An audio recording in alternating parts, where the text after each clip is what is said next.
Il est 8h16, la matinale d'Europe 1, Mathieu Béliard. Votre invité politique ce matin, Sonia Mabrouk, c'est Philippe Martinez, secrétaire général de la CGT. Oui, en ce jour de nouvelle mobilisation nationale contre le projet de réforme des retraites. Merci d'être avec nous sur Europe 1, Philippe Martinez. Et tout d'abord, autre actualité, vous connaissez bien Renault, vous y avez travaillé. J'y travaille encore. Oui, Carlos Ghosn, l'ancien patron de Renault-Nissan, qui lui n'y est plus, a présenté hier lors d'une conférence de presse des documents pour démonter les accusations de la justice japonaise. Il s'estime victime d'un coup monté. Il vous a convaincu ? Non, ça fait un petit moment qu'il ne me convainc pas.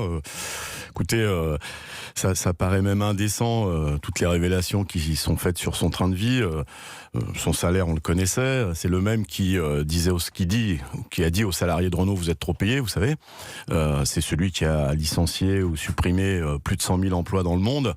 Vous voyez, mais je suis agréablement surpris que, alors qu'il a démarré au Japon dans les fin des années 90, qu'il découvre aujourd'hui la dureté du système carcéral du Japon. On aurait pu le dénoncer avant. Mais quelle que soit votre perception de Carlos Ghosn, n'êtes-vous pas quand même sensible justement au droit le plus évident, qui est celui d'une justice et d'un justiciable ayant droit à un procès équitable ? Mais je suis très sensible. Ah bon, ça ne s'entend pas. Mais écoutez, moi je suis assez surpris qu'on découvre aujourd'hui, parce que impuissant a été incarcéré, qu'il y a des problèmes de justice au Japon. On aurait pu le révéler avant. Lui-même aurait pu le révéler avant. Il y a habité quelques années.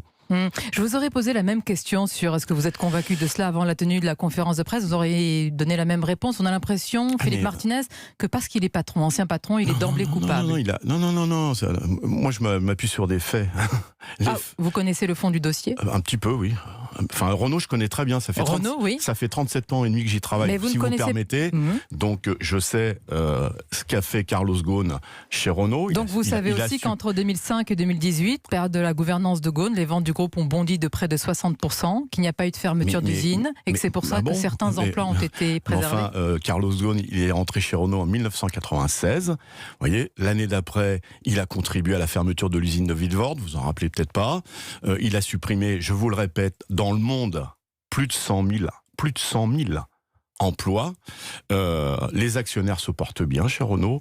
Son salaire est mirobolant.